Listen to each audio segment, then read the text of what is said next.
민주주의, 국가의 주권이 국민에게 있고 국민을 위하여 정치를 행하는 정치제도 혹은 정치사상을 말합니다. 우리 헌법 1조 1항에도 대한민국의 주권은 국민에게 있고 모든 권력은 국민으로부터 나온다고 명시되어 있습니다. 그중 선거는 민주주의를 유지하기 위한 아주 중요한 장치입니다. 오늘은 초등학교 반장 선거를 통해 선거와 민주적 의사결정에 대해 이야기하는 동화책 피자 선거 이야기를 해볼까 합니다.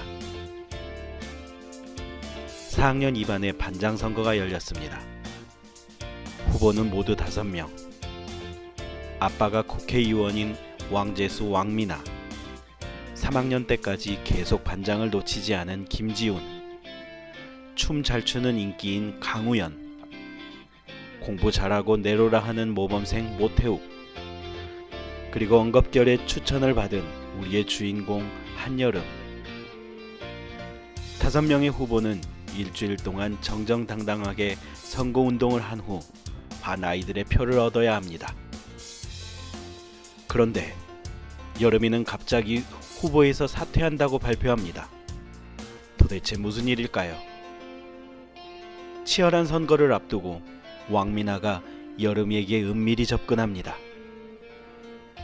여름이가 후보에서 사퇴하고 왕미나를 도와 반장이 된다면 동네 피자집을 하는 여름이네 집에서 피자를 시켜 반 아이들에게 돌리겠다고 제안을 합니다.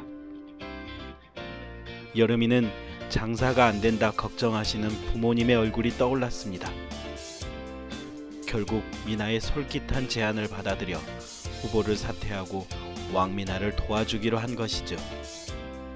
그런데 이건 또 어떻게 된 일일까요? 다음 날엔 강우연도 후보를 사퇴합니다. 이제 선거는 왕미나, 김지훈, 모태우 3파전으로 치러지게 됩니다. 본격적으로 시작된 선거운동은 점점 열기를 더해갑니다. 아침 일찍 나와 아이들에게 지지를 부탁하고 사탕을 나눠주기도 하며 급식실에서 밥을 먹고 난 식판을 대신 정리해주기도 하지요. 시간이 흐를수록 선거전은 과열되어 흘러갑니다. 누군가 반 홈페이지에 지훈이 칭찬글을 올립니다. 이에 왕미나도 댓글 조작에 참여하자고 합니다.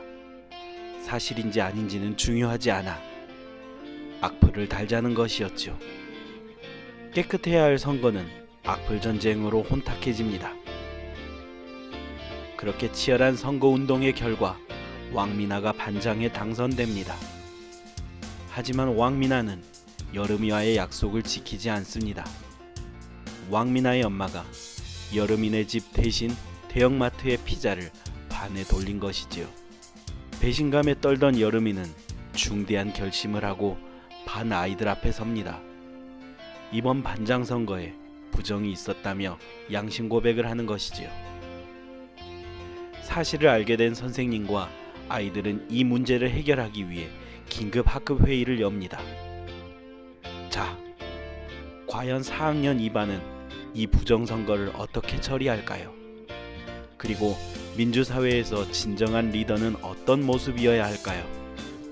피자 선거에서 가장 좋았던 것은 아이들의 문제 해결 방식입니다.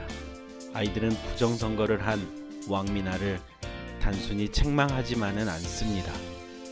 회의를 통해서 선거에 참여한 아이들이 어떻게 해야 할지 토론하고 서로 의견을 나눕니다. 이를 통해서 왕미나와 후보들은 자신들이 한 실수에 대해서 책임을 지는 방법들을 배워나가게 됩니다. 어른들의 선거에서는 있을 수 없는 일이지만 아이들이기 때문에 가능한 일이었겠죠. 초등학교 반장 선거를 통해 민주주의의 중요한 문제들을 흥미진진하게 풀어낸 동화책 임지영 글, 이예수 그림, 계암나무 출판사의 피자 선거에서 확인해보세요. 우리 책 속에서 만나요. 감사합니다.